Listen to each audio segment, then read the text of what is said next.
Sio kwamba sikuwahi kuona wanawake wenye maumbo yale, hapana. Kilichonifanya niendelee kushangaa ni namna mwanamke mzee mwenye vigezo vyote vya kuwa bibi, kumiliki umbo bora kiasi kile, kiuno na nyash vilijitenga kana kwamba vimegombana. Rangi yake iliyokwepa weupe na weusi ilinifanya nitamani zaidi kumsogelea ili nione sura yake. Yes, msikilizaji, hii ni nyingine tena bonge moja ya story, lakini inahitaji wale watu ambao mnaruhusiwa kufanya yale ya kwenu kwenye 6x6 na msiingiliwe na serikali, sawa Yes, story inakwenda kusimuliwa nami Lucas Lumbas na imetayarishwa na Juma Hiza. Bwana, taratibu taarifa za ugeni wa Bi Mwantum zilianza kusambaa katika vijiwe vya vijana ndani ya mtaa wetu. Zilisambaa kiasi cha kunifikia, nikazisikia. Mwanzo nilianza kwa kuzipuzia, lakini kadri zilivyozidi kushika kasi na kuwa mada pendwa kwenye kijiwe nilichokuwa napenda kutembelea, nikajikuta nikitamani tu kumjua huyo mzee ambaye kila kijana anatamani angekutana naye enzi za ujana wake. Walimsifia kadri walivyoweza. Nilichokuwa nikijiuliza, huyo mwanamke mzee ameumbwa na kitu gani tofauti kiasi kwamba vijana wenzangu waache kujadili kuhusu mabinti warembo mtani kwetu? Sasa hamu ya kutaka kumuona huyo mwanamke mzee anayejulikana kama Mwantumu ikanishika shati. Ikanivuta hadi hatua chache kando ya makazi ya Mwantumu. Nilitulia hadi pale nilipomwona. Sio kwamba sikuwahi kuona wanawake wenye maumbo yale, hapana. Kilichonifanya niendelee kushangaa ni namna mwanamke mzee mwenye vigezo vyote vya kuwa bibi, kumiliki umbo bora kiasi kile, kiuno na makalio vilijitenga kana kwamba vimegombana. Rangi yake iliyokwepa weupe na weusi ilinifanya nitamani zaidi kumsogelea ili nione sura yake. Sikufanya kosa. Nikamsogelea kwa ukaribu kabisa pale nje ya nyumba yake alipokuwa ameketi. Nikamsalimia na kumuuliza ikiwa amemuona mtoto mdogo, ili kuzuga tu na kupata muda wa kumuona. Nilifanikiwa. Nikajikuta nikiwa shuhuda wa uumbaji wa Mungu. Ni mzee kweli. Tumekubaliana ni bibi kweli. Lakini ile sauti yake ya kizee bado ilionyesha wazi kabla ya uzee wake aliketi kwenye viti vya mbele, yani vile vya mbele kabisa kwenye vikao vya wanawake wazuri duniani. Niliondoka nikiwa shuhuda, msikilizaji. Nikarejesha ushuhuda kwenye kijiwe changu siku iliyofuata. Wenzangu walicheka sana. Hawakucheka kubishana na kile nilichokiona kwa Bi Mwantum, hapana. Walicheka kwa sababu hawakutarajia na mimi nitavutiwa na habari za Bibi Mwantum kiasi cha kwenda kushuhudia mwenyewe. Hata hivyo, walipomaliza kunicheka, mazungumzo ya ajabu yakafuata.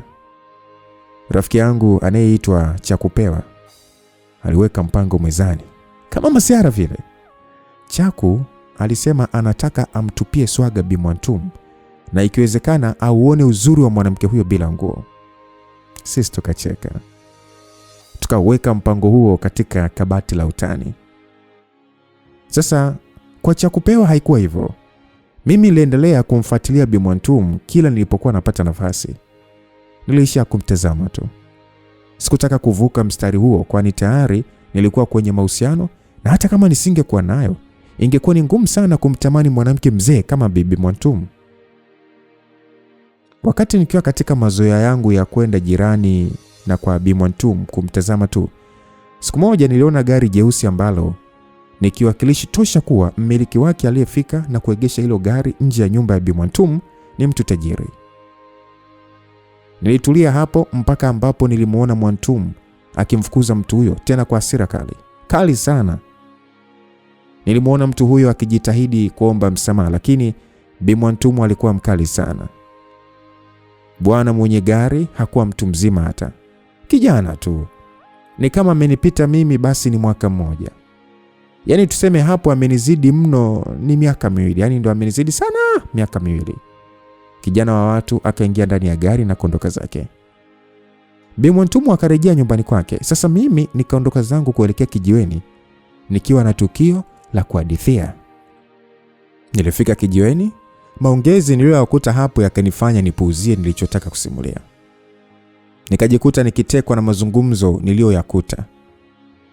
Chakupewa, msikilizaji, hilo ndio jina ambalo lilitamkwa kila baada ya sekunde. au kila baada ya sentensi. Ngoja nikufupishie mambo msikilizaji. Kilichokuwa kinaendelea pale kijiweni ni story ya Chakupewa na Bi Mwantumu. Mwanzo nilihisi wanamtania, lakini kwa namna Chakupewa alivyokuwa anatoa ushirikiano wa kukubali kila kitu, ikanibidi niamini. Amewezaje? Nilijiuliza, nikajizuia kumuuliza, lakini mwisho nilishindwa. Nikatokwa na swali kumuelekea Chakupewa. Nilimuuliza amewezaje kumtupia swaga Bi Mwantumu? Ujasiri wa kulala na mwanamke mzee kama yule kautolea wapi? Kwanza wenzangu wakacheka maswali yangu. Chakupewa akasimama na kukohoa. Wote tukakaa kimya. Ni ukweli kwamba wote tulikuwa tunataka kumsikiliza Chakupewa zaidi. Ndio maana kila mmoja wetu ni kama alituliza ulimi wake. Chakupewa akachukua utawala wa mazungumzo. Wengine tukahapa masikio yetu kazi moja tu, kazi ya kumsikiliza Chakupewa tu. Mwanangu, mwanangu asiwaambie mtu. Mwanangu mimi nijitosa mwanangu, mnasikia? Nikamuibukia pale nyumbani kwake, ile kufika tu mwanangu. Mbibi akaniomba kwanza nimfuatie mahitaji dukani kudadadeki. Pesa sio shida zake. Akatoa dola za bongo na kunipatia. Muuni mimi nikateremka dukani chapuchapu na kurejea. Sasa ule wakati sasa narejea, simu ya Chakupewa iliita msikilizaji. Oya wanangu, oya. Bi Mwantumu hapa ndo amenitwangia simu. Simu, mtulie sasa mwanangu nipokee kwanza. Sawa, msongee. Tulieni. Hello?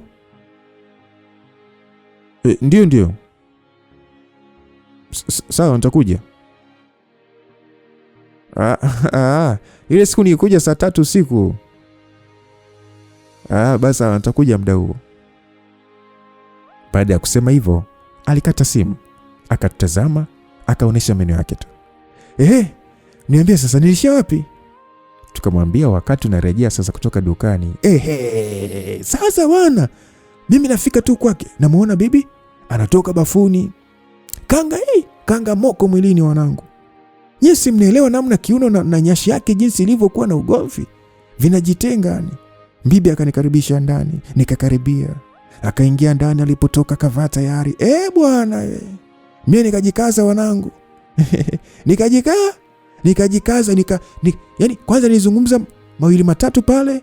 Baada ya hapo sasa nikatoa kauli za kuaga ili nifanyeje niondoke. Japo mimi sikumwambia kwamba kilichonipeleka pale ni nini. Sasa ile mimi nataka tu kuondoka. Sasa akanipatia namba zake. Ikiwa nitakuwa kwamba ni sina kazi nimjulisha hawa na nifanyeje.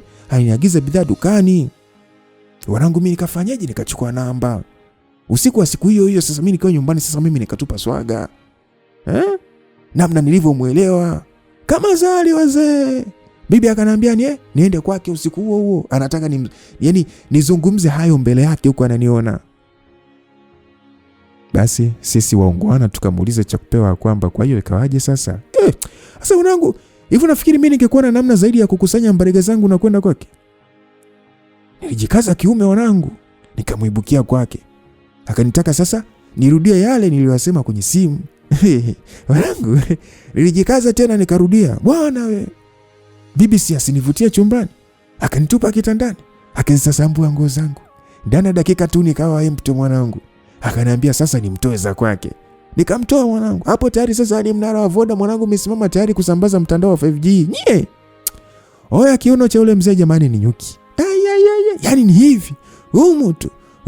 Aibu utaona wewe. Oya mwanangu, yani nyumba choo mwanangu. Nyumba ni choo. Bi Mwantumu anacho mwanangu. Kifuani tu pale mwanangu ndo kuna miundombinu ambayo imezingatiwa. Kifuani lami. Haijalishi mwanangu Bi Mwantumu asije juu yangu mwanangu akautawala mnara kudadadeki. Humu tu. Sasa simu ya Chakupewa ikaita tena. Sasa kuna jamaa mmoja akalamika akasema, mwanetu mwanangu endelea bwana, si utapokea tu kimaliza. Haya sawa mwanangu, mimi sipokei. Mwanangu sasa hapo mjue mwanangu nipo chini, bibi yupo juu mwanangu. Unajua mimi sikuwahi kuamini mwanangu kama ana ule uwezo wake wote angeweza kunipelekesha vile mwanangu. Bibi atulii. Mara hivi, mara vile. Mara wazungu nao mwanangu wa utalii wale. Wanangu wakataka kutoka nje bila taratibu za nchi mwanangu. Sasa mimi nikakabiliana nao kwa kukumbuka msiba wa Bimdashi wanangu. Si unajua tena? Wazungu bwana wakatulia. Alafu sasa Bi Mwantumu sasa akafanya jambo ambalo mwanangu sikutarajia kabisa, yani oya, si akanivutia kando mwanangu. Akaniambia nishuke chini ya kitanda. Bwana mimi nikafanyaje? Nikashuka. Naye akashuka wanangu. Wote sasa tunakitazama kitanda. Sasa Bi Mwantumu akaweka mguu mmoja juu ya nini? Ya bedi mwanangu. Mwingine akaweka down. Sasa mimi nikana utazama mgodi mwanangu wa GGM. Na utazama mgodi mwanangu, yani kwa karibu kabisa huu hapa. Oya, yani mgodi ulikuwa unachimbwa Mtwara mwanangu. Ile shasha mgodi umeshapanda kanda ya Ziwa, kutoka Mtwara mpaka kanda ya Ziwa mwanangu. Oya, mgodi wa mzee mwanangu. Kwanza mimi sikufanya kosa mwanangu. Sikufanya? Hapo sasa Apollo wangu mwanangu akatazama mgodini kwa daradeki. Ukelele ukamtoka mwanangu. Akajikunja fulani hivi. Hapo sasa ndo nikaipata sasa ile ladha ambayo mwanangu ani sikuwahi hata kuiota mwanangu. Oya, nisiwafiche mwanangu. Yule mwanamke mwanangu, yule mwanamke ni yule ng'ombe ambaye maini yake hayawezi kuzeeka. Na nyinyi jaribuni muone mwanangu kama mtakuja ukiri wanangu. Oya, Chakupewa alimaliza kwa kusema hivyo. Msikilizaji, bila kupenda, hamu ya kutaka kuthibitisha alichosema Chakupewa ikanijia. Na njia ya kuthibitisha ikiwa ni moja tu, lazima nilale na Bi Mwantumu. Oya, lazima. Hamu ya kukutana Bi Mwantumu ilinizidi aise, ilizidi kuniandama ajabu. Kila muda nilimwaza yeye tu. Ukizingatia na namna Chakupewa alivyokuwa anamzungumzia, ndio nilivyozidi kupata moto aise. Mwisho nilikata shauri. Niliamua kumtokea Bi Mwantumu siku itakayofuata na kumueleza matamanio yangu kwake. Sasa wakati nachukua hayo maamuzi, nilijiwekea vipengele kadhaa. Kipengele cha kwanza, niliapa kuwa hata kama nikifanikiwa kumpata Bi Mwantumu, sitawaambia wenzangu. Kwa hiyo sijini nimelala na kile kizee, hapana. Mimi nilichohitaji, nilitaka iwe siri. Kwa sababu kuna baadhi ya rafiki zangu walikuwa wakipambana kila siku kuniharibia kwa Habiba. Msikilizaji, wa Habiba ni mpenzi wangu. Nilifahamu fika ikiwa watajua hilo, watamtafuta Habiba na kumweleza kila kitu kwa manufaa yao. Hivyo hata kwenda kwa Bi Mwantumu nilipanga iwe usiku. Sawa la Zigandi. Saa 1 usiku ilifika. Taratibu nilianza kuelekea ilipo nyumba ya Bi Mwantumu. Kwa mara nyingine tena nikaliona gari ambalo mwanzo niliona na miliki wake alikuwa anafukuzwa na Bi Mwantumu. Wazo la kubadilisha mpango wangu wa kwenda kwa Bi Mwantumu usiku huo lilinifuata. Nilitaka kulitii, lakini nilipotezea baada ya kumwona yule kijana mmiliki wa gari akitoka nje na Bi Mwantumu. Kijana huyo aliingia kwenye gari na kuondoka zake. Baada ya kijana huyo kuondoka tu, nikafika nyumbani kwa Bi Mwantumu kabisa. Bado bibi alikuwa nje, amejivalia dera lake tu ambalo nalo bado halikuweza kuficha umbo lake makini. Dera hilo lilionyesha wazi namna nyashi yake ilivyojitenga. Bi Mwantumu akaniambia karibu. Nikajikaza na kuipokea karibu hiyo. Tukaingia ndani, yeye akakaa sofa la kando, alafu mimi nikakaa sofa la pembeni yake kidogo. TV ilikuwa mbele yetu, ikiendelea kutimiza jukumu lake. Sebule iling'aa sana. Ilikuwa na kila kitu ambacho kijana yote yule anatamani sebule yake iwe. Wakati napitisha macho kwenye sebule hiyo, nikaiona kondom chini sakafuni. Hapo ndipo nikaunganisha matukio kuwa kijana aliyetoka punde nyumbani kwa Bi Mwantumu alikuja nyumbani hapo kwa shughuli hiyo. Ina maana sio muda Bi Mwantumu ametoka kwenye mchaka. Wakati nikiwa naishangaa kondomu hiyo, Bi Mwantumu akagundua hilo. Akacheka na kusimama. Akafuata fagio na kizoleo, akaenda kuitoa pale na kuweka nyuma ya mlango. Hakurejea kwenye sofa ambalo alikuwa ameketi kabla. Akaja ukaa pale nilipokuwa nimekaa mimi. Karibu yangu kabisa ni. Mimi sikuwa nimetegemea hilo. Nikajikuta nikibabaika tu. Ghafla akaupeleka mkono wake kwenye mnara. Akatambua namna mnara ulivyokuwa imara kabisa, tayari kusambaza mawasiliano. Akatabasamu tu. Akasimama na kupiga hatua kadhaa hadi kwenye sofa ambalo alikuwa amekaa mwanzo. Akakaa hapo. Sasa tukawa tunatazamana. Kauli ya Bi Mwantumu ilimtoka akisema ya kwamba huyo kijana mwenzako mara kadhaa anamfukuza, na mwambia akajitibu ndio arudi hapa, lakini amekuwa asikii. Simona akatumia kondom moja tu. Kwa kauli hiyo nilijikuta nikicheka. Kwani wewe unaweza kutumia ngapi? Nikiwa bado nacheka akanibandikia swali. Mpaka hapo nikaona jambo lililonileta hapo linakaribia kukamilika kirahisi kabisa, tofauti na ilivyokuwa nafikiria mwanzo. Mimi ndio wewe. Sijui, ila haiwezi kuwa moja. Aliguna hivyo. Akasema ya kwamba akabakisha 2, unaweza kuzimalizia? Bi Mwantumu akanitengea penalty. Tena penalty ya kubebwa kabisa, kwa kuwa hilo ndio lengo la mimi kwenda kwake usiku ule wote. Mnaweza kujua ni jibu gani ambalo mimi nilitoa kwake. Sikutaka kupoteza hiyo nafasi ya wazi kabisa. Kafunge mlango na komeo, alisema Bi Mwantumu. Haraka nikasimama na kuelekea kufunga mlango na kumrudia. Wakati namrudia, macho yangu yanapokelewa na mwili wa mwanamke mzee ukiwa empty. Mwili ambao ukimtazama hivi, Bi Mwantumu akaanza kupiga hatua za taratibu kunifuata nilipokuwa nimesimama. Aliponifikia kabisa, akapiga magoti na kisha akatoa ulinzi wa kwanza, kisha wa pili. Akaufikia mnara.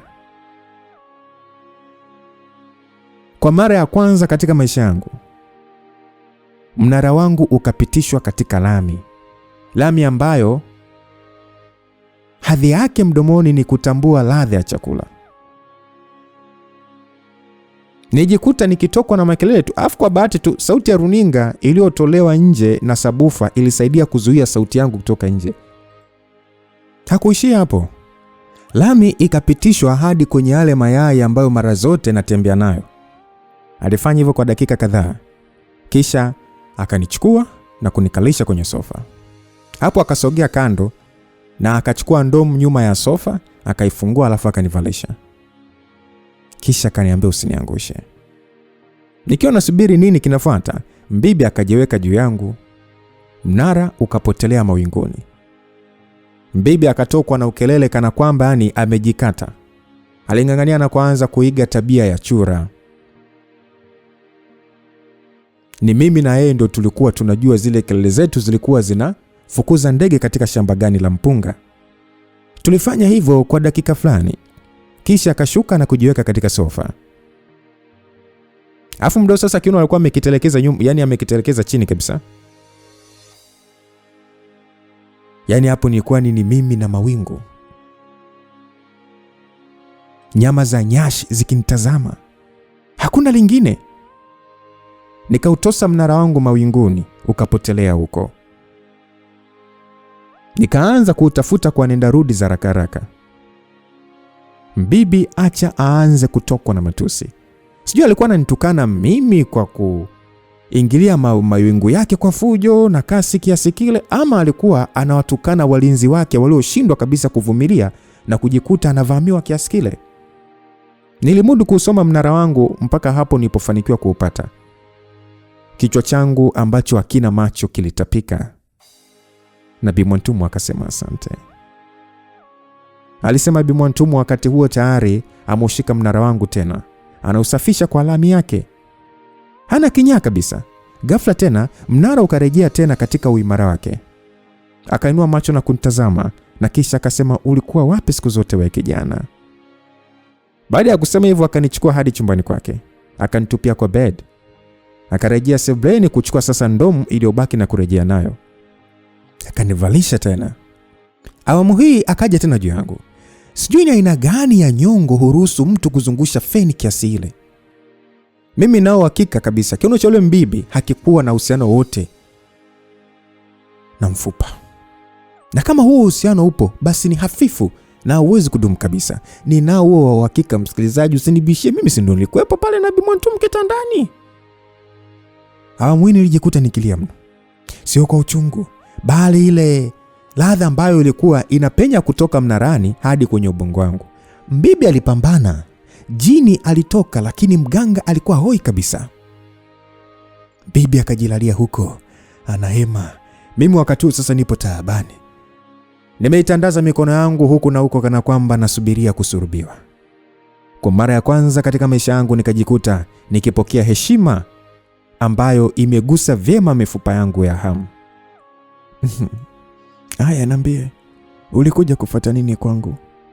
Maana nilikuingizia tu ili swala tulilolifanya hapa sasa hivi. Nilikuja kutangaza biashara yangu kuwa nasambaza mahitaji ya ndani hapa mtaani. Yaani naagizwa popote mjini naenda nini, iwe kukufuatia mahitaji ama kukupokelea hayo mahitaji. Kazi nzuri. Msikilizaji, niliamua kudanganya hivyo. Na yeye baada ya kusema kazi nzuri, alinyamaza kidogo. Bado nilikuwa nazisikia pumzi zake zikithibitisha kuwa mzee huyo alikuwa amechoka mno. Nataka kuondoka. Itabidi tukaoge kwanza. Mimi na wewe? Ndiyo.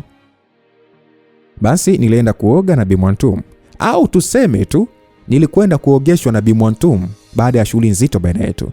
Yaani kila kitu alichokuwa ananifanyia Bi Mwantum ni kilikuwa na hadhi ya kuitwa mara ya kwanza. Yaani baada ya kula na nawishwa. Elewa neno kula na kunawishwa, Basi baada ya hayo yote ukafika muda wa mimi kuondoka. Yalikuwa ni majira kama ya saa 4 inaelekea saa 5 usiku. Asante sana. Baada ya miaka mingi nimekutana na kiumbe kinachoweza kunichosha. Bi Mwantum alisema hivyo. Baada ya hapo sasa akaniomba nimtembelee kesho kwa ajili ya chakula cha jioni. Ila uje umejiandaa. Baada ya kula chakula mpishi naye huwa analiwa, alisema Bi Mwantum, na wote tukacheka. Mimi nikafuata mlango na kutoka. Nikaondoka nikiwa na shauku ya kumwelezea yoyote yule namna Bi Mwantum anavyoijua vyema sanaa ya kitandani, lakini nilijionya, kwani nilitaka iwe siri baina yangu na Bi Mwantum tu. Nirejea hadi kwangu nilipopanga. Usiku huo nilimkuta Habiba nje. Alikuwa hapo akinisubiria mimi. Mara zote nilizowahi kumkuta Habiba nje ya chumba changu, nilimwomba msamaha kwa kujua uwepo wake hapo. Kama angeleta hasira zake, basi ningembembeleza mpaka hapo tutakapokuwa sawa. Tofauti na mara zote hizo nilizowahi kupita, awamu hii nilipotoka kwa Bi Mwantum haikuwa hivyo. Ulikuwa wapi? Na mbona simu zangu upokee na message ya ujibu? Mimi nimtazama tu.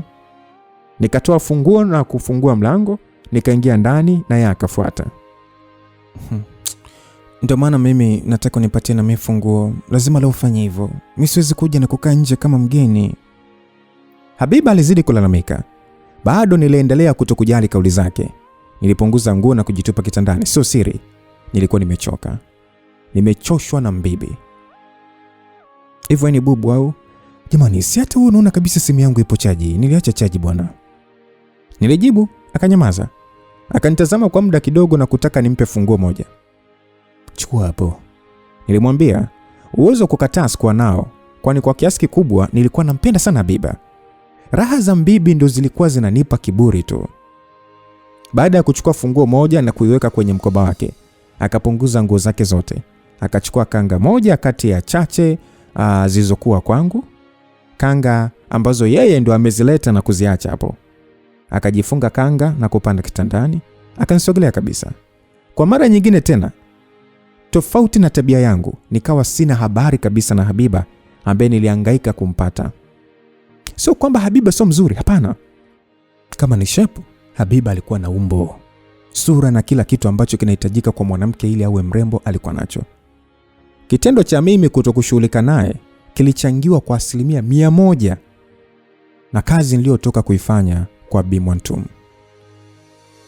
Kwani shida ni nini? Hatimaye Habiba aliniuliza baada ya kuona sina dalili yoyote ya kuhangaika na yeye. Tayari alikuwa amenigeukia, anasubiri jibu ama majibu yangu. Hakuna shida. Kama hakuna shida basi naomba unisikilize mpenzi wangu, alisema, kisha akanisogelea vyema kabisa. Akaningangania kana kwamba muda wowote ule anaweza kuchoropoka na kumwacha pale kitandani. Nataka nilie ukiwa kishika kiuno cha kwangu, aliambia kwa sauti yake tulivu ambayo mara zote aliamsha morali yangu na kuifanya. Yani, unajua kwanza awamu hii mambo yalikuwa ni kinyume. Wala hata mimi sikuipenda hiyo kauli. Mpenzi, naomba tufanye kesho, leo sijielewi kabisa. Lakini si nimekuuliza kama kuna shida ukasema hakuna. Habiba alianza kulalamika. Alikuwa na haki ya kufanya hivyo kabisa. Hakuna shida, ila kuna tatizo.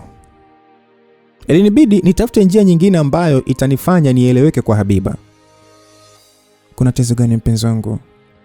Kazi yangu tu hii imekuwa ngumu sana. Mambo hayaendi. Nawaza hapa nitapataje kazi mpya.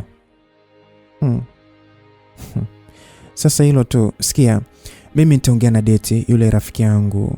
Kwao kuna kazi ya kupeleka watoto shule na gari. Kwa kuwa wewe unaweza kuendesha gari na leseni unayo, basi jiandae. Utakuwa unawapeleka wadogo zake asubuhi, mchana unafanya kazi zako, afu jioni unawafuata. Ni maneno kutoka kwa Habiba. Ni kweli msikilizaji, mimi sikupanga kumwambia kuhusu ugumu wa kazi yangu. Licha kumwambia kama sehemu tu ya kupata sababu ya kujitetea ili nisifanye naye kitu siku ile. Nikajikuta tu nikipata kazi nyingine ambayo nilikuwa tayari kabisa kuifanya. Nilimkumbatia Habiba na kumpa ahadi kuwa kesho nitaenda kwake na kumpa alichokitaka usiku ule.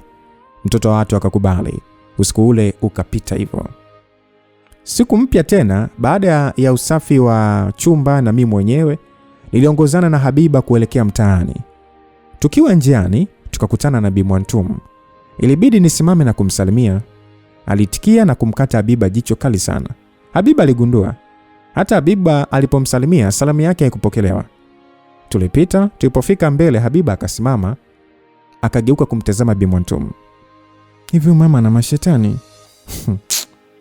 Habiba alisema hivyo, nikatokwa na kicheko. Sio unacheka? Hivi unaona namna ambavyo amenitazama kama anataka kunimeza. Bado alikuwa ni Habiba katika kulalamika. Mimi ndo nilikuwa naelewa kwa nini Bi Mwantum alifanya vile. Kwa Habiba ilikuwa ni vigumu sana kuhisi kuwa kuna jambo lolote baina yangu na Bi Mwantum. Achana naye bwana. Twende nikupeleke kazini kwako na mimi nikachangamke na harakati zangu. Ila ngoja siku nikutane naye mimi na yeye tu anitazame hivyo, ataniambia kwa nini wanawake wengine wakizeeka ni direct wanakuwa wachawi tu. Habiba aliendelea kutokwa na kauli ambazo sikuona sababu ya kuingiliwa. Naanzaje sasa? Nilimfikisha kazini kwake, mimi nikarejea zangu mtaani kuendelea na kazi yangu ya kuagizwa popote kule kufikisha ama kwenda kuchukua kitu. Baada ya muda nikakusanya mbariga zangu hadi kijiweni. Nilifika na kuwakuta wanangu wanajadili jambo ambalo jana pia tulijadili, sio lingine bali ni Bi Mwantum. Basi kuna jamaa mmoja anaitwa Luze. Luze alikuwa anahadithia akisema ya kwamba wanangu, asubuhi hii si baada ya kumaliza sasa kukamua maziwa nikapitisha maziwa nyumba baada ya nyumba, nikasema acha nipite kwa nani? Kwa Bi Mwantum nikauze maziwa bwana. Ili kufika bibi si asiniambie kuwa ana hasira. Eti kuna mtu sije amemkera asubuhi. Mimi nikampatia pole. Si asiniambie kuwa pole yake sio ya maneno. Anataka eti pole ya tofauti. Sasa mimi ikawa nimezubaa, akanishika bwana. Kilichofuata ni milio. Tulivumbuana. Ila kwa bahati mbaya wazungu wangu hawana uvumilivu, wakawahi kutalii bwana. Bibi si asichukie, akanifukuza wazee. Luza alikuwa anahadithia hivyo. Sasa tukamwambia kwamba wewe tunakuambia kila siku acha kujichua utaki. Kuna jamaa mwingine akaambia kwamba alafu kwanza kila siku wanayatangaza mavumbi. Kwani wewe mavumbi uyaoni? Si ungejichafua tu. Mwingine akaambia kwamba afu tatizo lako vile viazi mayai pale jirani na kwenu vinakuponza wewe mpuzi. Msikilizaji, hayo yalikuwa ni maoni ya wanangu pale kijiweni baada ya Luze kuelezea kilichotokea kwa Bi Mwantum. Mimi nilikuwa kimya nikiwaza namna mwanamke mzee kama Bi Mwantum hatosheki na ngono. Ni jana tu ametoka kukiri kwangu kuwa nilimpatia vilivyo, na ni leo asubuhi ametoka kufanya tena na Luze. Nijikuta nachoka mimi. Ila hamu ya kufanya tena na mbibi ilikuwa ikinifinya. Ni wazi nilikuwa nataka kurudia kitendo kile tena. Wakati huu niliapa kama nikirudia naye basi nitahakikisha nafanya kwa juhudi zangu zote ili mradi tu asisumbuke na wanangu wengine. Wakati nawaza hayo, simu yangu ikaita. Mpigaji Bi Mwantum. Sina kumbukumbu kama niliwahi kumpa namba zangu, ila kwenye simu yangu namba yake ipo na imeseviwa kabisa kwa jina la Bi Mwantum. Nikasogea pembeni na kuipokea. Nilipanga kumuuliza amepataje namba zangu na imekuaje namba zake zimeseviwa kwenye simu yangu. Nilipotezea baada ya kumsikia Bi Mwantum akilia punde baada ya mimi kupokea simu. Kwanza sikutegemea, ila ilibidi tu niulize kwa sababu nilikuwa kwenye mshtuko sana. Nikauliza kwa nini analia. Yeye hakutaka kuniambia. Aliniambia nisiongee chochote bali nimsikilize akilia tu. Na mimi nikakubali. Nikamsikiliza kwa muda mpaka hapo aliponyamaza. Baada ya kunyamaza akaniomba usiku wa siku hiyo nifike nyumbani kwake. Baada ya kukata simu akanitumia ujumbe kuwa nisisahau kwenda na ndomu. Mimi nikatabasamu na kurejea kijiweni. Wakati stories za hapa na pale zinaendelea, kichwani nilikuwa nawaza sababu za Bi Mwantum kulia. Mtu mzima akilia ujue kuna nini? Sasa hilo jambo ni jambo gani sasa? Baada ya mizunguko ya siku nzima, nilirejea nyumbani. Nilioga na kujitupa kitandani. Nikiwa kitandani napanga ratiba zangu, simu ya Habiba ikaingia. Nikapokea. Bwana, leo nimeandaa chakula kitamu sana. Nipo nakusubiria. Unajua unajiandaa kuja kama ulivyosema jana. So mwenzo nakusubiri.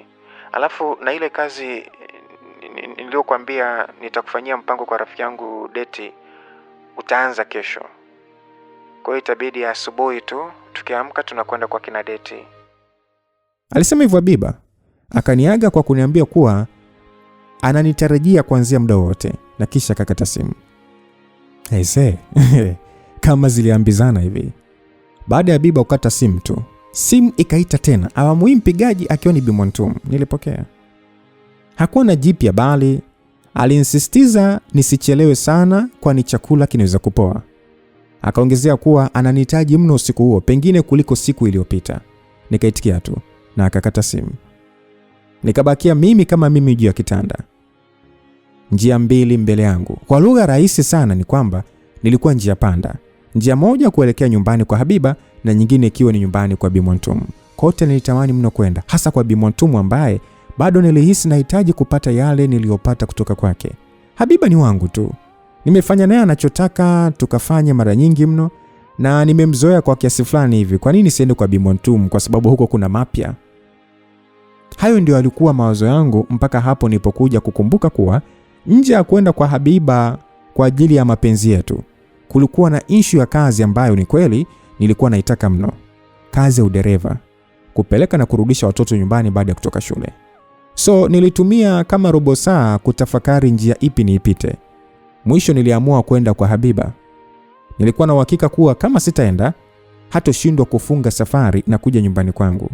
Angenikosa, angeunganisha na siku iliyopita, basi lazima tungegombana na ugomvi huu ungekuwa sababu ya mimi kuikosa kazi ya dereva. Kwa hiyo sikuwa tayari kwa hilo. Nilimtumia tu Bi Mwantum ujumbe mfupi kuwa nimepata dharura, kuna ndugu yangu anaumwa mno na kwenda kumuona. So baada ya ujumbe huo nikazima simu na kuiweka chaji. Nikajiandaa, nikatoka na kuelekea kwa Habiba. Sikutaka kwenda na simu kwa sababu moja tu, huenda Bi Mwantum angenisumbua sana kwenye simu kiasi cha Habiba kutambua hilo. Nilifika kwa Habiba, kweli alikuwa ameipamba meza vilivyo. Labda kuna kitu sijakiweka sawa msikilizaji. Naomba nikueleweshe tu hapa vizuri. Mimi sio kijana mwenye uwezo sana, ni kawaida tu. Na winda hela za kula na skosi. Ila Habiba yeye alikuwa akisimamia sehemu ya kampuni ya baba yake. So pesa zilikuwepo. Alikuwa anamiliki nyumba ya maana na magari mawili. Licha ya kumiliki vitu vyote hivyo aliniambia kuwa hawezi kunipa gari ama ruhusa ya kuishi kwake. Alitaka nipambane mtaani kama vijana wengine. Alisema anapenda kuniona nikipambana kama mwanaume na sio kudeka kwa mali za wazazi wake. So kwa hayo mimi nilimuelewa. Mwanzo niliamini anasema hivyo ili kunipima ikiwa nampenda kweli ama nilifuata pesa zake. Lakini haikuwa hivyo. Nilisimama kwenye mstari wangu. Habiba alikuja kwangu kwa miguu, nilimrudisha kwake kwa miguu. Alikuja kwangu na tunalala chumba cha kupanga, chumba ambacho nalipa kodi kwa pesa zangu. Sikuwahi kulalamika kwa nini hanisaidii, sikuwahi. Nilifanya hivyo ili kujitofautisha na vijana wengine pale mtaani ambao walimfuata na kuonesha kuvutiwa zaidi na pesa zake. Nafikiri hii ndio sababu kwa nini nilifanikiwa mbele ya vijana wenzangu wengi kumpata Habiba. Hata issue ya Habiba kunitafutia kazi kwa kina Deti, sio kwamba itakuwa na uwezo wa kunifanya mimi niwe mfanyakazi wake ama kunipa kazi kwenye kampuni yao basi tu. Alifanya hivyo kwa kigezo eti nikifanya kazi chini yake hataweza kunisimamia. Utaniuliza si ungeomba mtaji we naye? Oya, Msikilizaji, nilishawaambia alitaka nitafute pesa kwa jasho langu. Na mara kadhaa alikuwa akiniomba pesa kana kwamba hana. Basi tu aliamua, na kweli mimi nilimpenda. Nilifanya kama alivyotaka. Mwisho ndo kama hivi. Alinipenda. Sio kunipenda tu, alinipenda sana. Tulikaa mezani, tukala, na baada ya kula tukaelekea sehemu ambayo Habiba alikuwa anaisubiria kwa hamu sana. Nilimbeba hadi kitandani, nikaanza kuzisasambua sasa nguo zake kana kwamba nataka kumuibia. Nilipohakikisha amesalia kama alivyotoka kwa mama yake, na yeye akahakikisha kuwa nimesalia kama nilivyoletwa hapa duniani, hapo sasa Habiba akauwai mnara. Hakutaka kusubiri. Akausogeza karibu na mawingu. Haraka nikatambua kiu ambacho kimemshika. Mimi sikutaka kumpa maji moja kwa moja. Nikaamua kumtamanisha tu hayo maji. Nikautoa mkono wake kwenye mnara wangu, nikaudhibiti mwenyewe mnara. Nikawa sasa na upiga juu kwenye mawingu yake kwa kasi ajabu, sio kwa kelele zile.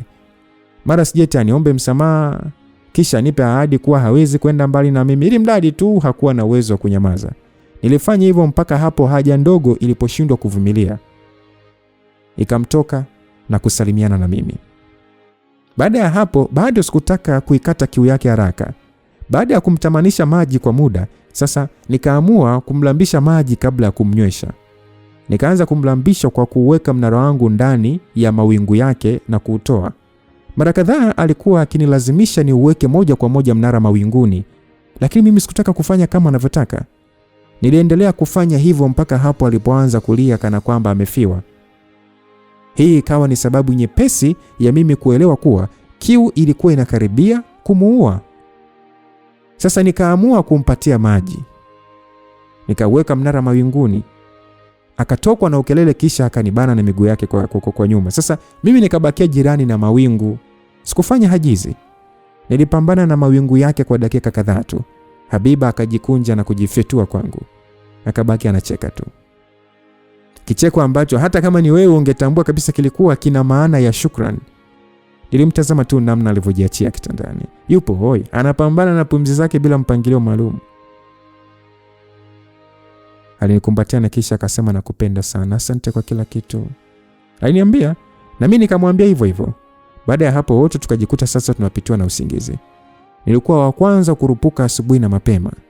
Nilimwamsha na Habiba, wote tukajiandaa. Uzuri nyumbani kwa Habiba pia kuna nguo zangu chache. Nilivaa hizo. Baada ya hapo tukatoka na moja ya gari lake, tukapita mgawani, tukapata kifungua kinywa. Sasa utafanya kazi kwa siku kadhaa. Usiendelee na kazi yako ile. Wewe fanya hapo kazi kwa siku chache kisha mimi nitakufanyia mpango wa kazi kwenye kampuni. Ila naomba tu usije ukabadilika baada ya kuona kazi. Sitaki kukupoteza na mimi unajua hilo, alisema Habiba. Baada ya hapo akanifikisha nyumbani kwa kina Deti na kuniacha hapo kwa ahadi ya kuwasiliana naye baadaye. Deti akanipokea na kunieleza kuwa watoto wapo tayari. Basi Deti alinitania akasema kwamba wadogo zangu akikuona watahisi wewe ni mlinzi. Deti alinitania hivyo. Alisema hivyo kutokana na namna mwili wangu ulivyojengeka kwa mazoezi kiasi cha kutengeneza umbo imara la kiume, ukijumlisha sasa na urefu wangu sasa. Basi mimi nikacheka. Sasa kwa leo tutaenda wote mimi na wewe na watoto ukaione shule. Alafu siku nyingine sasa utakuwa unapeleka mwenyewe. Deti alizungumza hivyo. Of course ni mrembo aina yake. Nilikuwa naogopa kumsemesha sana. Aliumbwa akaumbika. Kweli ilikuwa hivyo. Tukawafikisha watoto shule. Wakati wa kurudi kwenye gari tukawa wawili tu. Mimi na Deti. Zingatia wawili tu.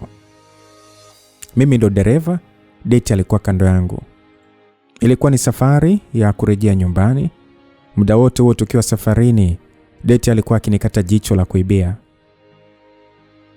Sasa nilitambua hilo, ila sikutaka kuonesha wazi kwani bado nilikuwa na ile hali ya kumwogopa kutokana na uzuri wake. Alikuwa ni mwanamke mzuri. Nimesemaje hapo? Namaanisha.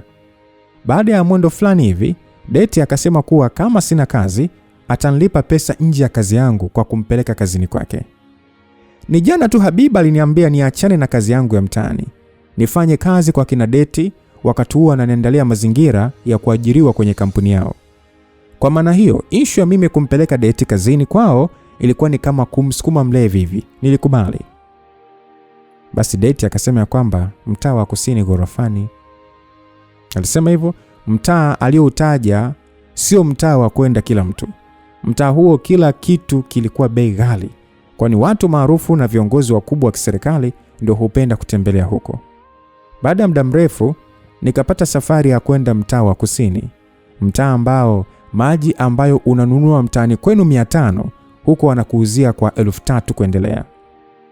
Mmiliki wa mtaa huo aliufanya uwe hivyo, mzuri na wa hadhi yake. Ilikuwa ni safari ya kawaida, sio ndefu hata, na ilituchukua kama saa moja tu. Baada ya kufika na kuegesha gari kwenye jengo refu ambalo jina lake limenitoka kidogo, date alinipa ruhusa ya kurudi nyumbani. Akanipatia na pesa yangu.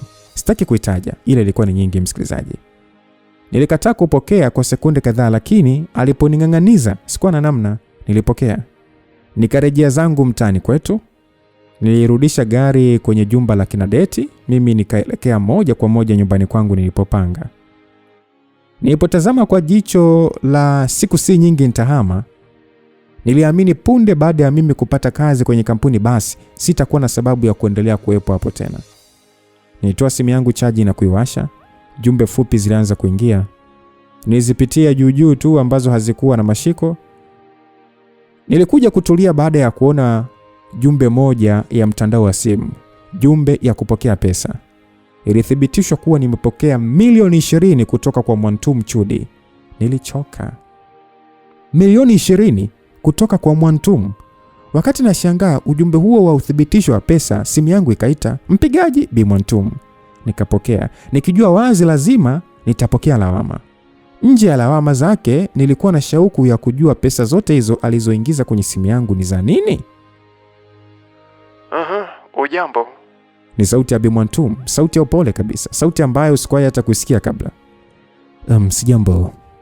Mgonjwa anaendeleaje? Aliniuliza. Hapo nikakumbuka kuwa usiku uliopita nilimpa taarifa kuwa kuna ndugu yangu anaumwa na nimeenda huko. Anaendelea vizuri, namshukuru Mungu. Bado upo kwa mgonjwa? Hapana, nipo nyumbani. Naomba uje nyumbani. Na hizi pesa kwenye simu vipi? Ndio maana nikakwambia uje nyumbani.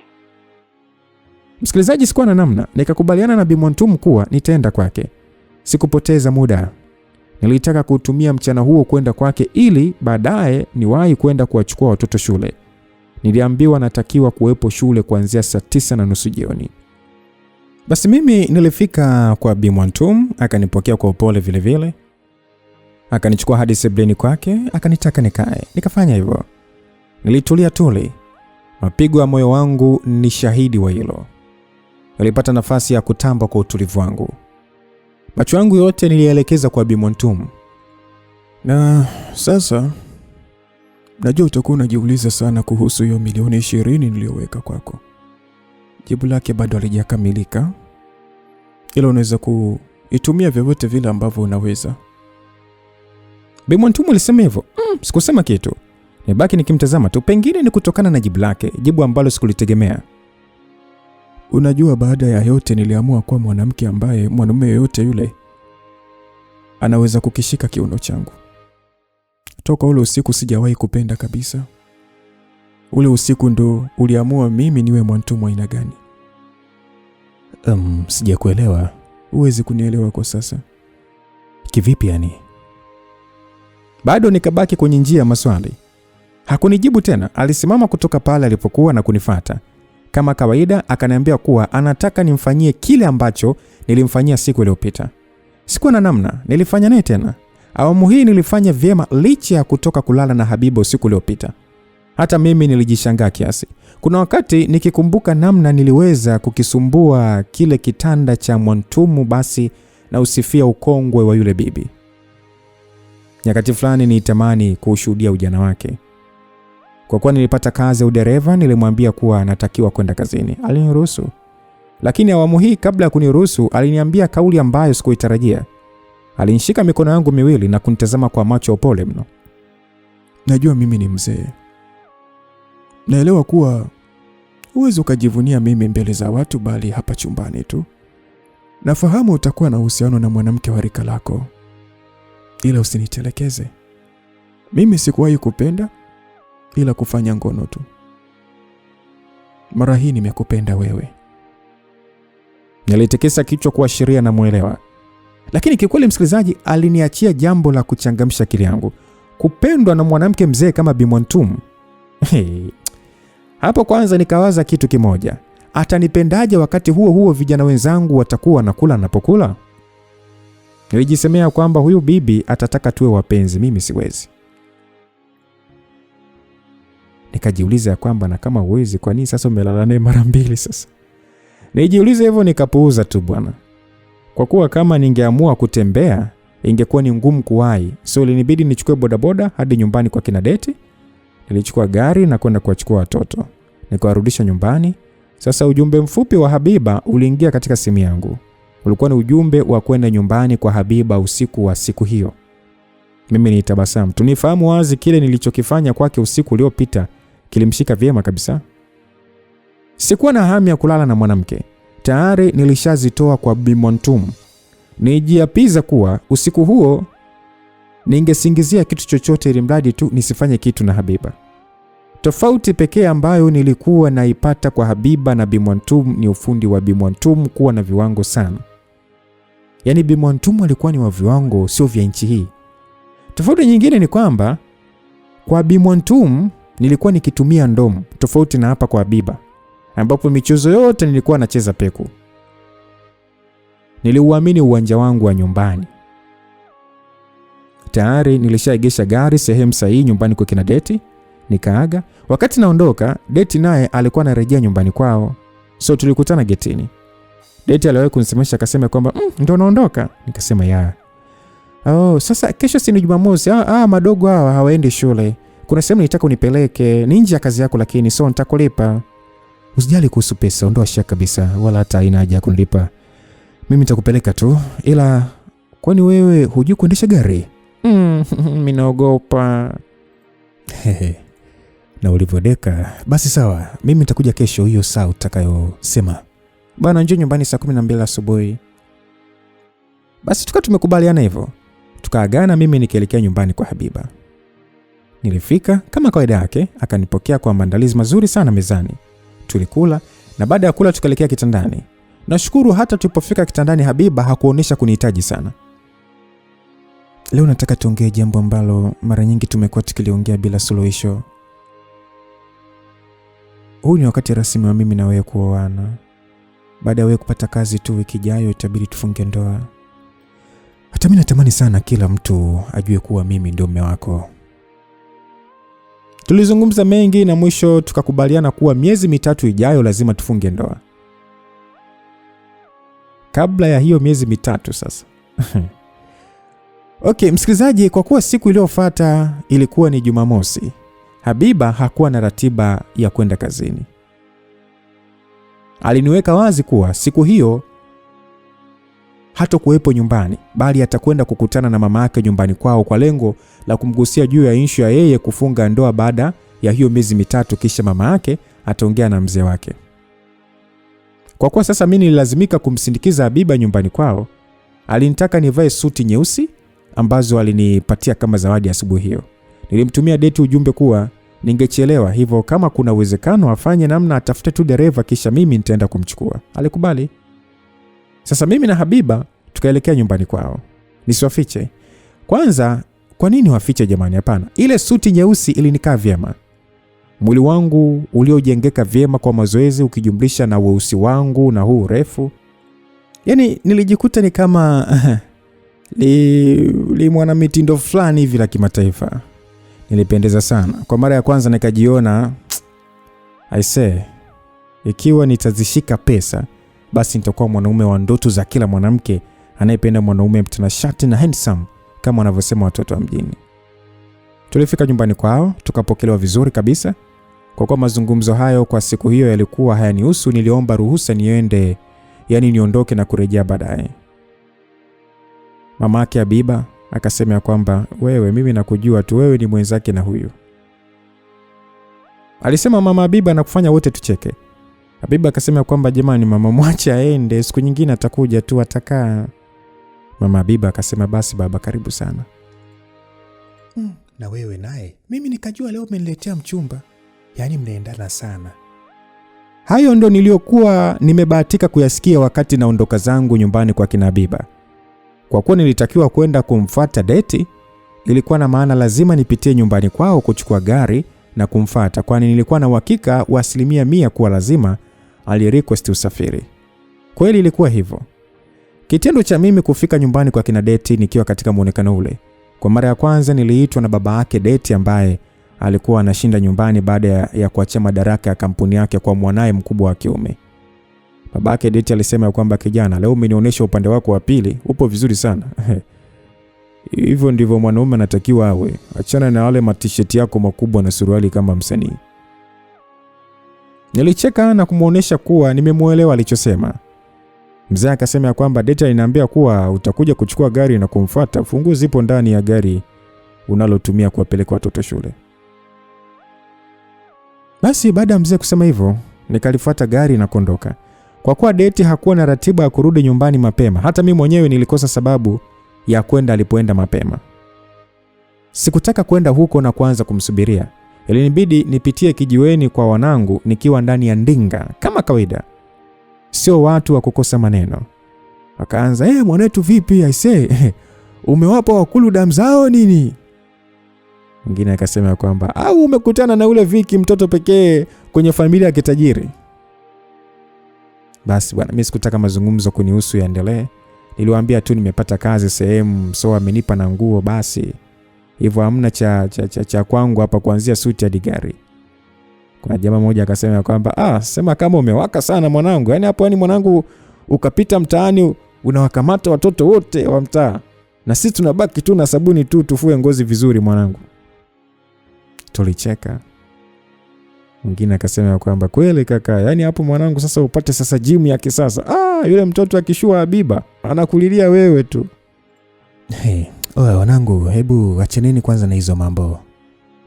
Msikilizaji, nilionyesha wazi kuwa sihitaji uendelee kunizungumza. Sasa kuna jamaa mmoja akasema kwamba oya wanangu, Bi Mwantumu sasa hivi kawa mkali. Nasikia hataki kabisa mazoea na vijana. Leo si cha kupewa ananiambia alienda kwa Bi Mwantumu, akaambiwa kuwa Bi Mwantumu ana mpenzi. Basi walicheka. Mimi peke yangu tu ndio sikuungana nao katika kicheko. Nilitambua nini Bi Mwantumu alimaanisha kuambia hivyo, yani kumwambia hivyo cha kupewa. Mimi sikupoteza muda sana kijiweni. Nilichofanya ni kuondoka zangu kuelekea alipokuwa Deti. Sijui aliniona ama ilikuwa tofauti. Kitendo cha mimi kufika tu, Deti alinipigia simu. Akaniambia kuwa ananitaka niwepo maeneo ya karibu kwani amepata mwaliko kwenye nyumba ya waziri wa ndani. Mwaliko kutoka kwa mke wa waziri wa ndani ambaye ndio aliyemwajiri Deti katika taasisi yake ya wanasheria maalum wa kusimamia na kuwasaidia wanawake na watoto. Nilimwambia kuwa nipo jirani kabisa na alipokuwa. Hakupoteza muda, alikuja. Akanisifia kwa kujali muda sana. Baada ya hapo akaniambia safari ni kuelekea nje ya mji kabisa. Nikafuata kama ambavyo alitaka. Tukiwa ndani ya gari, macho yote ya Deti yalikuwa kwangu. Nilifahamu hilo. Ila leo umependeza sana wewe. Hapa itabidi tuende hata kwenye party. Ama unaonaje? Unajua huwezi kupendeza namna hii afu kakaa tu ndani ya gari. Alisema Deti. Mimi sikuwa najibu bali kucheka tu. Safari ilikuwa ni ndefu, lakini majira ya saa 12:30 jioni tulifika nyumbani kwa waziri wa mambo ya ndani. Tulipokelewa, tukachukuliwa hadi walipokuwa wageni wengine. Kwa mara ya kwanza nikajikuta katika umati wa watu wazito serikalini na hata kwenye sanaa. Ajabu, wao ndio waliokuwa wakija na kusalimiana na mimi na sio mimi kusalimiana na wao. Tulikunywa, tukacheza na kuzungumza. Nakumbuka ile party iliisha majira ya saa 2 usiku. Baada ya shukrani na kuagana, mimi na Deti tukarejea ndani ya gari. Kitendo cha kuingia ndani ya gari, bila mimi kutegemea, Deti akanirukia mdomoni na kuanza kupata denda. Baada ya kufanya hivyo akasema ya kwamba leo nakuhitaji sana na kuomba ufanye kwa leo tu. Najua mahusiano yako na Habiba yapoje, ila tufanye tu na hapata kuwa na mahusiano tena. Alisema hivyo Deti. Uzuri wake na alichokifanya kwangu ni sababu ya maana kunifanya nishangae. Mrembo kama Deti anaombaje penzi langu? Ina maana hana mwanaume? Kujitoa katika mikono ya Deti ilikuwa kazi ngumu sana kwangu. Neno staki ni kama sikuwahi kulijua kabisa katika maisha yangu. Uzuri wake ndio pigo jingine, sikuweza kulikwepa. Alinitazama kwa muda, nikatikisa kichwa kukubali. Baada ya hapo akanitaka nifuate uelekeo mwingine. Tulienda hadi kwenye hoteli ambayo aliitaka yeye. Huko tukachukua chumba. Date akalazimisha nikaoge naye kabla ya kufanya kila ambacho amekiomba. Nikajifanya na sita. Mtoto akazitoa nguo zake zote, akabakia kama alivyokuja duniani. I say, pale sasa mbele reception ni saa 6 kamili. Umbo lake lililojaa vyema na kupangika linifanya nimeze mate kila saa bila ustaarabu maalum. Wakati nashangaa umbaji huo, akanisogelea kwa karibu zaidi. Aliondoa trouser, akafanya hivyo akiwa sasa ananitazama. Trouser ikawa sakafuni. Taratibu akauondoa ulinzi wa mwisho wa mnara wangu. Date macho akamtoka baada ya kuona mnara. Kwanza ni kama alikuwa anaushika kwa tahadhari. Akaushika na kusimama, kisha akaanza kuvuta, na mimi sasa nikawa namfuata hadi bafuni. Akafungulia bomba, maji yakaanza kutolewanisha. Wakati huo tayari amenikumbatia na kuanza kupata ile chumu ile ya kibabe yenyewe. Bila sisi kutarajia, kwa namna tulivyokuwa tumekumbatiana, mnara bwana ukaanza kuzama mawinguni. Date alinikumbatia kwa nguvu sana, na mimi uvumilivu kanishinda. Nikamtoa, nikamfanya sasa ageuke. Kwa haraka nikaanza kutafuta mnara wangu kwenye mawingu yake. Nilifanya haraka kiasi cha Date kupiga, yani kuanza kupiga mikelele kana kwamba ni kama anauawa. Mimi sikujali. Nilifanya hivyo mpaka hapo nilipowaachia huru wazungu wangu. Tukaoga huku Date akionyesha wazi kufurahishwa na nilichokifanya. Tukarejea kwa bed. Macho ya Date yote hapo kwangu. Macho yalikuwa ni malegevu mno. Mimi sikufanya kosa. Nilichofanya mimi ni kuchukua mnara wangu na kuanza kupiga juu ya mawingu yake. Sio kwa kelele zile. Kelele alizokuwa anazitoa. Alikuwa anatoka na kelele yani kama raia wa Tabata akishangilia umeme kurudi. Afu mimi hata sikujali. Niliendelea kufanya hivyo mpaka alipoanza kulia kimya. Sasa hapo ndipo nikaamua sasa kuutelekeza mnara wangu mawinguni mwake moja kwa moja. Oya, sio kwa kujipinda kule. Kwa namna nilivyokuwa na mfaidi Date, ni jibu la moja kwa moja kuwa hakuwa mzoefu sana katika jambo hilo. Hata wakati nafanya naye alionyesha kabisa wazi ni muda mrefu hajacheza mchezo huo. Mimi sikutaka kumnyima. Nilitumia ufundi wangu wote, ufundi ambao ulimfanya Bi Mwantum kukataa vijana wengine na kuweka wazi kwamba ananipenda. Ndio huo ambao ulimfanya Date kulala kama hakuwahi kulala katika maisha yake. Nilimchosha vya kutosha. Muda ulienda mno. Date akiwa amelala, nilitumia ujumbe na Habiba kuwa kazi imepatikana na Jumatatu natakiwa kwenda naye kazini tayari kuanza kazi. Kisha akanidokeza kuwa haturudi nyumbani siku hiyo, atalala kwao. Na mimi nikashukuru Mungu. Jioni kabisa Date aliamka. Akaenda bafuni kujiweka fresh. Mimi nilikuwa nimejikalia tu kwenye sofa dogo kando ya kitanda. Baada ya kujiandaa kabisa, akanitaka tuondoke turejee nyumbani. Njia nzima hakuna aliyemsemesha mwenzake. Kila mmoja alikuwa busy na jambo lake. Mimi nikiwa busy na uskani, Date alikuwa anachezea simu tu. Nilimfikisha kwao na baada ya hapo nikaegesha gari na kuondoka zangu. Nilirejea hadi nyumbani kwangu nilipokuwa nimepanga, nikajitupa kitandani kwa uchovu. Nikiwa hapo nikamkumbuka Bi Mwantum, nikaona sio mbaya kama nikimpigia simu na kumjulia hali tu. Kwa bahati mbaya namba yake ilikuwa haipatikani. Nikaiweka simu yangu kando. Nikajaribu sasa kutafuta usingizi, lakini bado ilikuwa ni ngumu mno kupata. Nikiwa hapo nikaitazama taa yangu iliyokuwa ikifanya chumba changu kiwe na nuru kama mchana inavyowaka. Hivyo ndivyo nilivyokuwa najiona ikiwa nitapata kazi kwenye kampuni ya familia ya Habiba. Elimu ninayo. Niliamini huo ungekuwa mwanzo wa mambo mengi makubwa. Ghafla simu yangu iliita. Mpigaji Date. Sikutarajia, lakini sikuwa na namna zaidi ya kupokea. Upo wapi? Aliniuliza hivyo, nikamjibu kuwa nipo nyumbani nimepumzika. Mwenzako siwezi hata kuendelea kulala hapa. Nataka usiku huu uishe nikiwa katika mikono yako. Una maana gani? Si unafahamu wazi kuwa mimi na Habiba ni wapenzi? Unajua mimi nimeongea na Habiba si muda, kaniambia kwamba yupo kwao. Najua yupo peke yako. Naomba basi nije hata niwe chakula chako usiku wa leo. Jaribu kulala, fanya namna ulale.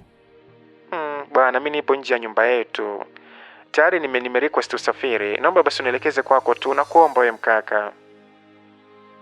Ni wazi alishakuwa wazimu na penzi langu huyo Deti.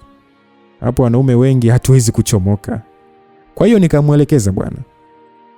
Baada ya muda kweli alifika. Nikampokea na kumkaribisha kwangu. Hakuwa na subra. Akanitoa nguo zangu haraka na kunitupa, yani kunisukumia kwa bed. Alifanya kila kitu kwa haraka. Mayungu yake yameuteka mnara wangu. Baada ya kuwa amekaa juu kwa mtindo aliokuwa anautaka yeye, feni ilianza kuzunguka kwa namna ambavyo alikuwa anaona, yani unaweza kufikiri ni kama vile mkono ulivyokuwa unakuna nazi.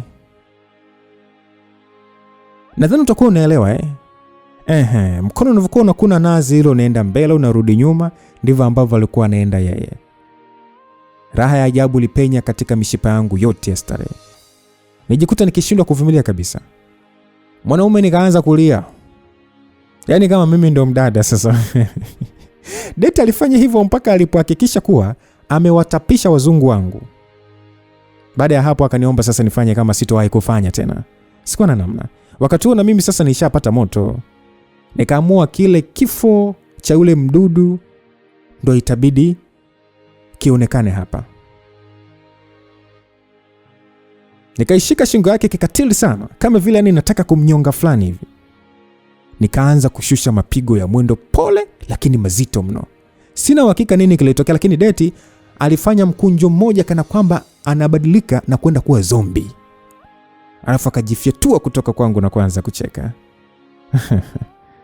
Hiyo ni Kilimanjaro hiyo. Na mwisho akasema mkaka utanioa. Alisema huko akiendelea kucheka, nilimtazama tu. Kisha nikachukua nafasi upande mwingine wa kitanda. Deti akaniambia kwamba inawezekanaje upo kwenye mahusiano na Habiba alafu unaishi kwenye chumba kimoja tena cha kawaida. Nikamwambia tuliamua tu. Wewe kuishi kwenye kaka chumba jamani kweli? Naona kama Habiba haijui thamani yako kabisa, au hujawahi kumpa haya mambo ulionipatia mimi leo.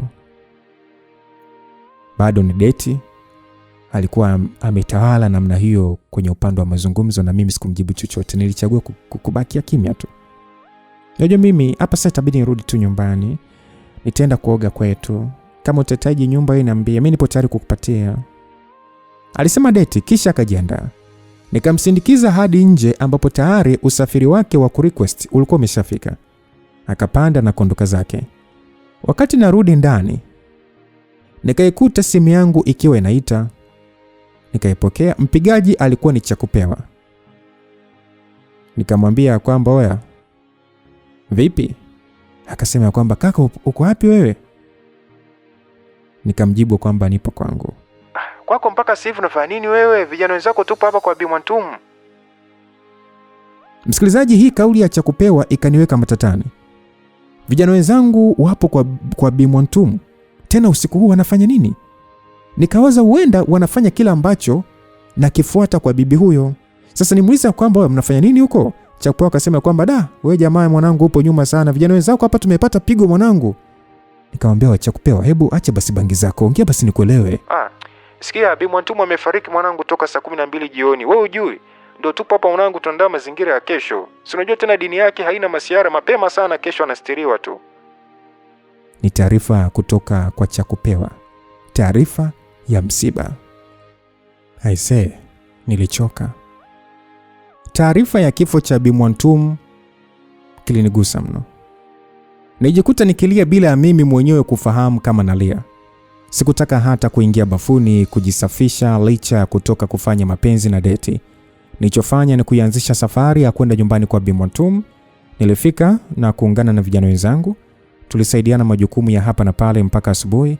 Taratibu zote za mazishi zilifanyika, na baada ya mazishi marafiki na wanafamilia ambao walijuana na Bi Mwantumu walikusanyika, na hapo mzee mmoja wa mji akaomba utulivu.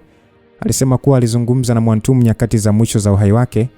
Mzee huyo alisisitiza kuwa Mwantumu aliagiza ikiwa atapoteza maisha basi mali zake zikabidhiwe kwa mrithi wake siku hiyo hiyo, na sio tofauti na hivyo, mrithi ambaye alimchagua yeye.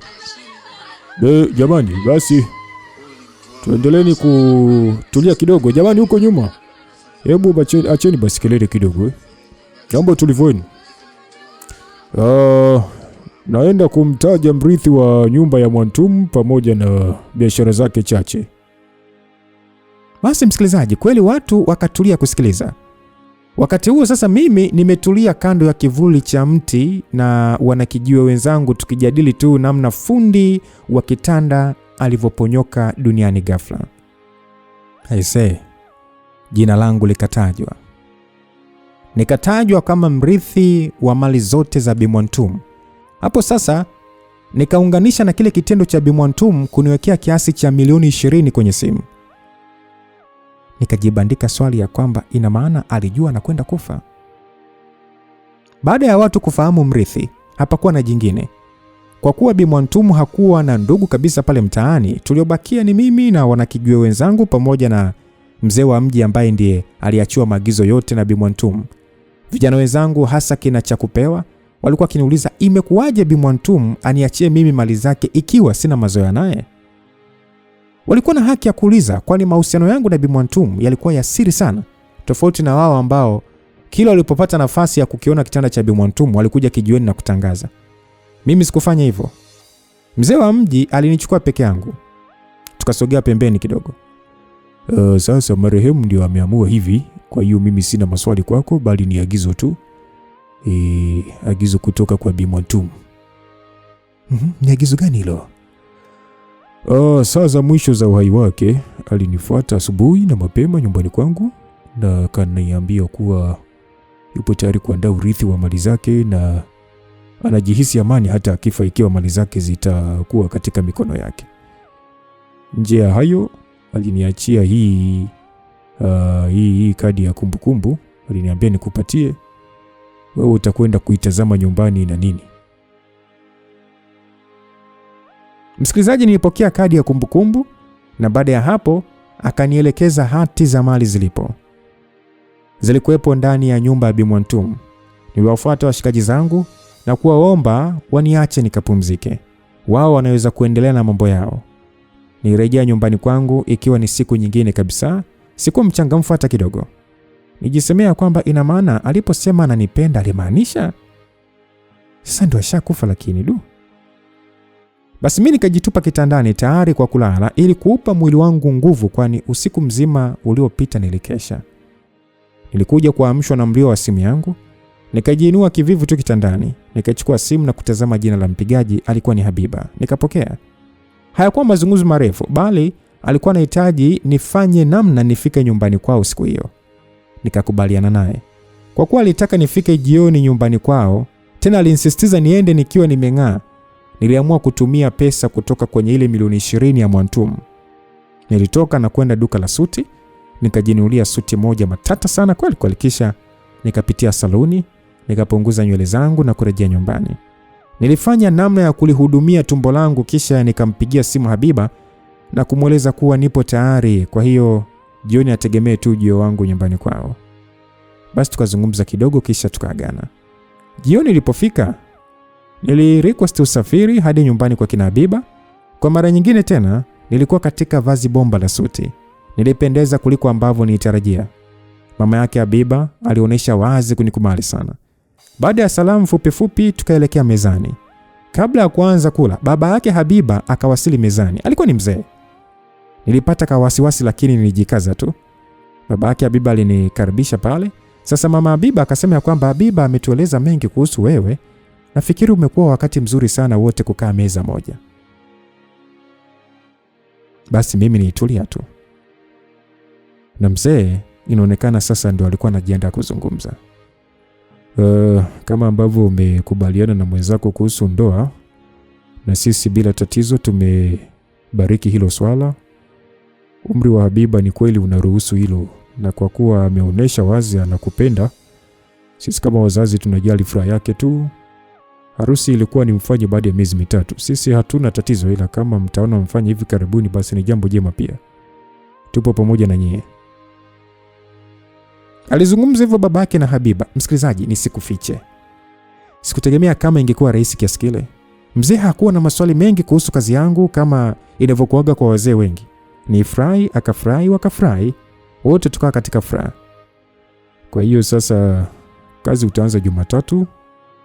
Tajiri yako hapo atakuelekeza mambo ya msingi.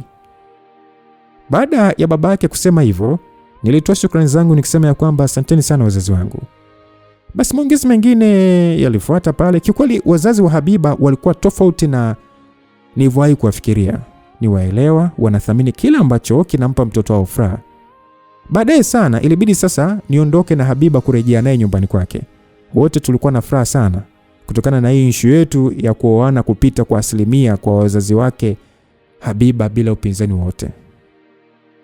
Yaani kupita kwa asilimia zote 100.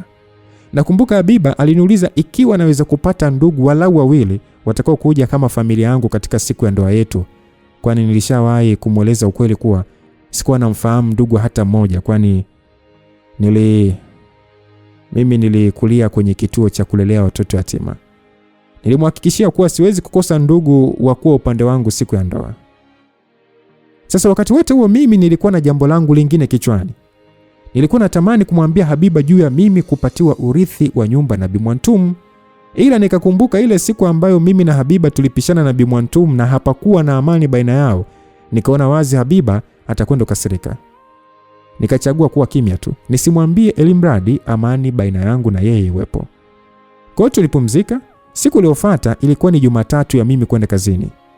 Sikuwa na haja ya kumwambia Dete kuwa nimeacha kazi kwao, kwani Habiba alishafanya hivyo. Nilikwenda kazini, nikapewa ofisi yangu na kuanza majukumu yangu. Baada ya kufanya kazi 2-3, nikakumbuka kuwa nilipewa kadi ya kumbukumbu na mzee wa mji. Kadi kutoka kwa marehemu Bi Mwantum. Kwa kuwa ofisini kwangu kulikuwepo na kompyuta, nikaona huo ndio muda sahihi wa mimi kuweka kadi ya kumbukumbu kwenye kompyuta. Nikafanya hivyo kisha nikaenda kufunga mlango ili sasa asiingie yoyote ule bila ruhusa yangu. Wakati nikiwa natazama kilichopo katika kadi ya kumbukumbu. Nikaifungua na kuanza kuipekua. Msikilizaji, unavyosikia kadi ya kumbukumbu najiuliza nimewekaje kwenye kompyuta? Hiyo ni Kiswahili tu lakini ni memory. Au unaweza kusema memory card. Kwa hiyo kwa Kiswahili ndio inakuwa ni kadi ya kumbukumbu, si ndio? Usihisi ni bahasha. No, ni memory card. Kwa hiyo haikuwa na kitu kingine tofauti na picha jongevu tu moja. Kwa Kiswahili chetu tuseme tu kulikuwa na video moja tu. Sikupoteza muda. Nikairuhusu video icheze. Alikuwa ni Bi Mwantum amejirekodi. Alianza kwa kunisalimia. Mimi ninao uhakika wakati unatazama video hii nitakuwa tayari nimefariki. Sina lengo la kupoteza muda wako kwa kunisikiliza mimi marehemu, ila na mambo machache nataka kusema na wewe. Ila kwanza nataka unijue mimi Mwantum.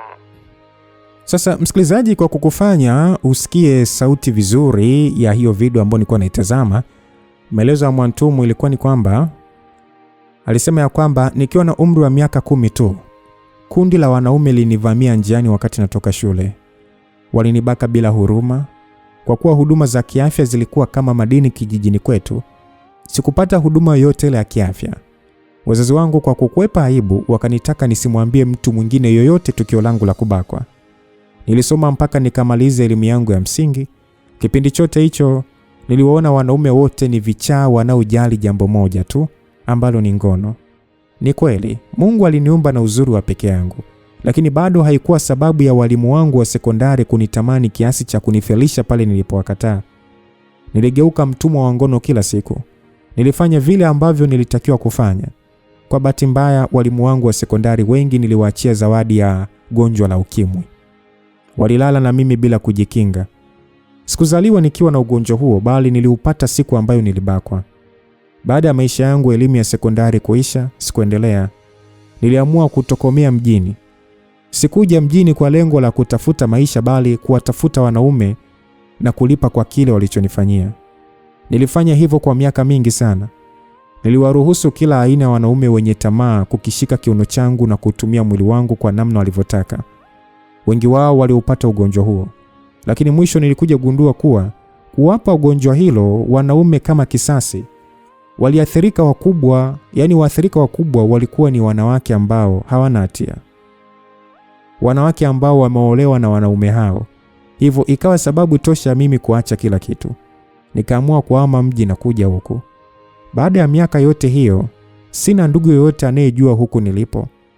Ni kweli kuwa nimetengeneza pesa nyingi, lakini zote hizo hazina maana tena kwangu. Nimefanya kila aina ya uchafu. Nimelala na vijana rika lako kama nilivyofanya kwako. Namshukuru Mungu, moyo wangu ulikupenda, ndio maana mara zote hizo nilikulazimisha kutumia kinga. Nashukuru ulizingatia. Ila kuna wenzako wachache ambao wapo mtaani, Chakupewa na Luze, naamini ni waathirika, kwani walinipata bila kutumia kinga. Ukikutana nao hakikisha unawakumbusha kupima, wakahakiki afya zao. Wakumbushe kuwa ngono sio chakula, unaweza kuila pale ambapo upo tayari na sio lazima. Upendo wangu kwako unaambatana na mali zote nilizokuachia. Nashukuru Mungu nakufa nikiwa nimependa baada ya miaka mingi katika hii dunia. Nakupenda, kwa heri. Video iliishia hapo. Nikatoa ile kadi na kuiweka mfukoni. Nikafuta machozi ambayo tayari yalijipatia utawala kwenye mashavu yangu. Nikaufungua mlango wa ofisi na kurejea kwenye kiti. Nikatulia hapo nikifikiria namna nitaweza kumwambia Luze na Chakupewa kuwa wameathirika na wanatakiwa kupima kuthibitisha hilo. Ilikuwa ni ngumu kiasi. Sio rahisi kumfuata rafiki yako na kumwambia jambo kama hilo, sio rahisi. Sasa nikiwa hapo, Habiba alikuja. Akaketi, tukawa sasa tunatazamana. Vipi, unaionaje ofisi yako mpenzi wangu? Ni swali kutoka kwa Habiba. Nilimjibu tu ni nzuri na nimeipenda. Muda huu nilikuwa nalazimisha tabasamu. Nilijua tu. Sasa si tunaenda kula ama? Sasa hivi. Ya, muda naona umeshaenda bwana. Alafu kuna kitu nataka kuambia wakati tunakula. Hebu twende, nyanyuka baba. Sikuwa na namna. Japo sikuwa na hamu hata ya kula, ila ilibidi tu nifanye ili mradi tu Habiba awe na furaha. Alinipeka hadi kwenye mgahawa karibu na ofisi za kampuni. Hapo tukaagiza chakula. Kwa hadhi ya mgahawa huo, ilikuwa ni lazima usubirie walau kwa dakika kuanzia 5 wakati maagizo yako yakifanywa kazi jikoni. Na huo wakati ambao mnakuwa mnasubiri, mnapewa juisi ya bure kabisa. Hivyo ndivyo mgahawa ule unafanya biashara. Jana baba alinipigia simu, akasema amepata pesa na haoni sababu ya sisi kuendelea kuishi kama wachumba. Unajua ameamua nini? Kaamua nini? Wiki ijayo tunafunga ndoa. Yaani wiki tu ikiisha, sisi ndio tunatakiwa kuchagua wewe ni siku gani. Alisema atakwambia, ila mimi niliomba asikwambie, nije niongee na wewe. Vizuri, mimi sina tatizo. Kama ameamua hivyo basi ni furaha kwetu. Ya, na ninavyokupenda. Naona kama hiyo wiki ni miaka 500. Yaani wewe, kweli tena mpenzi wangu. Basi tuliendelea na maongezi hapa na pale. Chakula kiliwekwa mezani, tukala na kurejea kazini. Nakumbuka kuwa tulipanga shughuli nzima ya mimi na Habiba kufunga ndoa iwe Jumapili. Kisha baada ya hapo tutaiacha ofisi mikononi mwa baba yake na kwenda Fungate kwa siku 3, kisha tutarudi na kuendelea na kazi. Niliyaona maisha yangu yakienda kasi sana. Malaika wa bahati ni kama alikuwa akiniandama. Kitu pekee kilichokuwa kinanitesa ni siri ya mimi kumiliki nyumba ya marehemu Bi Mwantumu. Mpaka lini ningemficha Habiba ambaye anakwenda kuwa mke wangu? Nilibaki kimya. Nikaamua nisubiri mpaka hapo nitakapomwoa kabisa. Wakati wa kutoka kazini, Habiba hakutaka niende nyumbani kwangu bali kwake. Akaniweka wazi kuwa kuanzia wakati huo hakuna haja tena ya mimi kuendelea kwenda kwangu, bali nihamie nyumbani kwake moja kwa moja, kwa kigezo kuwa muda si mrefu tunakwenda kuwa wanandoa. Basi usiku huo simu ya Deti iliingia. Habiba akanioji ikiwa bado nawasiliana na Deti. Nikamwambia ndio. Akanipa simu yangu niongee na Deti. Habiba aliweka sauti kubwa ya simu. Lengo lake lilikuwa ni kusikia ni kitu gani ambacho Deti ataniambia. Hata mimi mwenyewe nilipata wasiwasi. Huenda Deti akaropoka upuuzi na kuiweka wazi siri yetu kuwa tumewahi kulala pamoja, jambo ambalo lingevunja ama kuharibu uhusiano wangu na Habiba mara moja. Habiba, naomba nitolee chaji yangu kwenye begi. Msikilizaji, nilizungumza hivyo punde tu baada ya kupokea simu. Lengo langu ni Deti ajue kuwa nipo na Habiba, ili hata kama alikuwa na jambo lake ambalo Habiba hastahili kulijua basi asiliongee. Shem kwema, Nilikuwa naomba kama yupo rafiki yako anayeweza hii kazi ya kupeleka watoto shule, basi uniunganishe naye, lakini awe ni mwaminifu na makini kama wewe shemeji yangu, alisema Deti. Hii ikawa afadhali. Habiba akaenda kunichukulia chaji baada ya kusikia ni issue za udereva tu. Usijali, nitakufanyia huo mpango, nikamjibu na ukata simu. Punde baada ya kukata simu, ujumbe mfupi ukaingia, ujumbe kutoka kwa Deti. Ulikuwa ni ujumbe wa kukutana naye kesho mchana. Nikakubali na kufuta ujumbe. Usiku huo ukapita. Asubuhi yake wote tukaenda kazini. Majira ya mchana nikaondoka kimya kimya ofisini na kwenda kukutana na Deti ambaye alikuwa kwenye gari lake akinisubiri. Sasa dereva aliyekuwa anamuendesha akashuka kutupisha sisi wawili tu. Nimepokea mwaliko kuwa unafunga ndoa Jumapili ijayo. Hongera. Asante. Ila mimi nakupenda jamani. Unajua nakupenda sana Kwa nini usiachane na Habiba ukaja kwangu? Utaama hata mji. Huko mimi nitakufungulia biashara zako mwenyewe na utakuwa na mimi. Hapana. Mimi nampenda Habiba. Nafikiri tulichelewa kujuana tu. Tukubali hilo kwa sasa. Hakuna haja ya kumwachia Habiba awe na maumivu kisha sisi kwenda mbali. Haya basi sawa, tuseme nimekubali kila kitu, ila kabla hujaingia kwenye ndoa yako, naomba kwa mara ya mwisho ukatumie mwili wangu. Kwa mara ya mwisho, kisha baada ya hapo basi biashara yangu na wewe itakuwa imeishia hapo.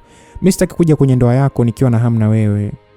Usiku wa leo basi fanya juu chini basi hata tufungie mkataba wetu. Mimi nimekubali ila kwa kigezo hicho tu. Au unaonaje? Hapana. Basi mimi siwezi kukosa vyote. Nitamwambia Habiba juu ya uhusiano wetu, ili na yeye sasa akukose kama itakavyokuwa kwangu. Maana mimi nimekuambia tu kwa upendo, lakini utakesa utakwa nini? Nitaenda kumwambia Habiba. Deti alitamka kauli ambayo ilinitikisa kiasi. Nilimtazama kwa hasira, lakini yeye hakuonesha hata kutishwa na macho yangu makali. Asa mwisho libidi nikubali kukutana na Deti usiku wa siku ile. Huo usiku sasa.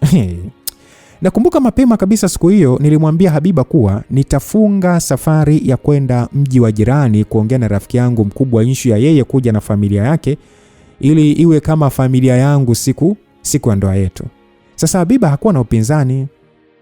Alinitaka niwe makini tu barabarani na kunitakia safari njema. Baada ya kutoka kazini nilimpitia tena na kwenda kumwaga.